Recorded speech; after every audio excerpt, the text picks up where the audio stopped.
ছাত্র জনতার আন্দোলনের মুখে সপ্তাহ দুয়েক আগে পদত্যাগ করে ভারতে পালিয়ে যান বাংলাদেশের তৎকালীন প্রধানমন্ত্রী শেখ হাসিনা। এরপর থেকে সেখানেই রয়েছেন তিনি। আন্দোলনকারীদের উপর দমন-পীড়ন ও হত্যার অভিযোগে দেশে তার বিরুদ্ধে বেশ কয়েকটি মামলা হয়েছে।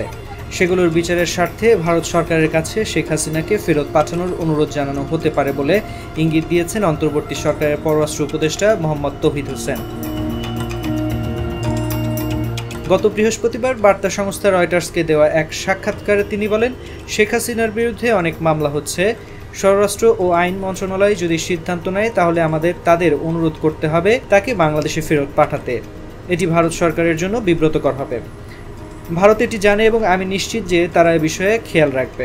এখন বাংলাদেশ যদি সত্যি ভারত সরকারের কাছে শেখ হাসিনাকে ফেরত পাঠানোর অনুরোধ জানায় তাহলে কি করবে নয়াদিল্লি? তারা কি আদৌ সাবেক প্রধানমন্ত্রীকে ফেরত পাঠাবে? কি আছে ভারত বাংলাদেশের মধ্যকার প্রত্যর্পণ চুক্তিতে? এসব প্রশ্নই ঘুরে বেড়াচ্ছে সবার মনে। কি আছে প্রত্যর্পণ চুক্তিতে? 2013 সালে ভারত ও বাংলাদেশের মধ্যে একটি প্রত্যর্পণ চুক্তি সই হয়। এই চুক্তি দেশ দুটিকে প্রয়োজন অনুসারে দোষী সাব্যস্ত বা বিচারাধীন আসামি বিনিময় করতে অনুমতি দেয়। 2016 সালে প্রত্যর্পণ চুক্তিতে একটি সংশোধনী যুক্ত করা হয়। এতে 1 বছরের বেশি দণ্ডপ্রাপ্ত আসামিদের বিনিময়ের সুযোগ দেওয়া হয়। তবে রাজনৈতিক বন্দী এবং আশ্রয় প্রার্থীদের ক্ষেত্রে এই নীতি প্রযোজ্য হবে না। শেখ হাসিনার জন্য কি প্রযোজ্য? শেখ হাসিনাকে ফেরত আনার জন্য বাংলাদেশ সরকারকে ভারতের পররাষ্ট্র মন্ত্রণালয়ের কাছে আনুষ্ঠানিকভাবে অনুরোধ জানাতে হবে, কারণ ভারতে প্রত্যর্পণ বিষয়ে কেন্দ্রীয় কর্তৃপক্ষ হলো এই মন্ত্রণালয়। বাংলাদেশ অনুরোধ করলে শেখ হাসিনাকে ফেরত পাঠানো হবে কিনা সে বিষয়ে গত শুক্রবার প্রশ্ন করা হয়েছিল ভারতীয় পররাষ্ট্র মন্ত্রণালয়ের মুখপাত্র রণধীর জয়সওয়ালের কাছে। সে সময় তিনি বেশ সতর্কতার সঙ্গে বিষয়টি এড়িয়ে যান। এটিকে অনুমানমূলক প্রশ্ন উল্লেখ করে রণধীর বলেন, তিনি এ ধরনের প্রশ্নের উত্তর দেওয়ার পক্ষপাতী নন। তার মতে পরিস্থিতি এখনও পরিবর্তন হচ্ছে। অবশ্য বিএনপি নেতা এবং বাংলাদেশের সাবেক মন্ত্রী আব্দুল মঈন খান মনে করেন, শেখ হাসিনার ক্ষেত্রে হয়তো প্রত্যর্পণ চুক্তিটি কাজে দেবে না, কারণ চুক্তিতে রাজনৈতিক আশ্রয় প্রার্থীদের ফেরত দেওয়ার নিয়ম নেই। তিনি ভারতীয় সংবাদ মাধ্যম ইন্ডিয়ান এক্সপ্রেসকে বলেন, বাংলাদেশ থেকে পালিয়ে যাওয়া শেখ হাসিনাকে কিভাবে এবং কিসের ভিত্তিতে ঠাঁই দেওয়া হয়েছে সেটি এখনও স্পষ্ট করেননি ভারত সরকার। আব্দুল মঈন খান বলেন, এটি স্পষ্ট যে শেখ হাসিনা আপাতত ভারতেই থাকবেন।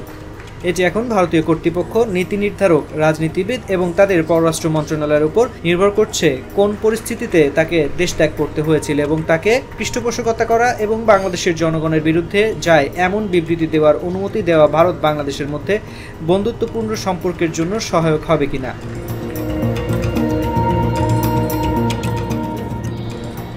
কি করবে ভারত? ভারতের সঙ্গে শেখ হাসিনার সম্পর্ক বহু পুরনো ও গভীর। 1975 সালে বাবা মা সহ পুরো পরিবার নিহত হওয়ার পর তিনি প্রতিবেশী দেশে ঠাঁই নিয়েছিলেন। তখন তাকে রাজনৈতিক আশ্রয় দিয়েছিল নয়াদিল্লি। জার্মানি থেকে ফেরার পরপরই শেখ হাসিনার সঙ্গে দেখা করতে গিয়েছিলেন ভারতের তৎকালীন প্রধানমন্ত্রী ইন্দিরা গান্ধী। সাম্প্রতিক বছরগুলোতেও তিনি ভারত এবং নরেন্দ্র মোদীর নেতৃত্বাধীন সরকারের সঙ্গে সুসম্পর্ক বজায় রেখেছিলেন।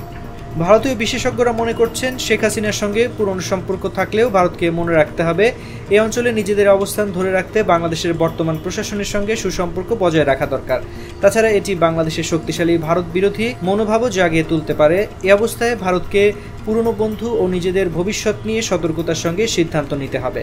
তাই আপাতত শেখ হাসিনার ভবিষ্যৎ অনিশ্চিত বলা চলে।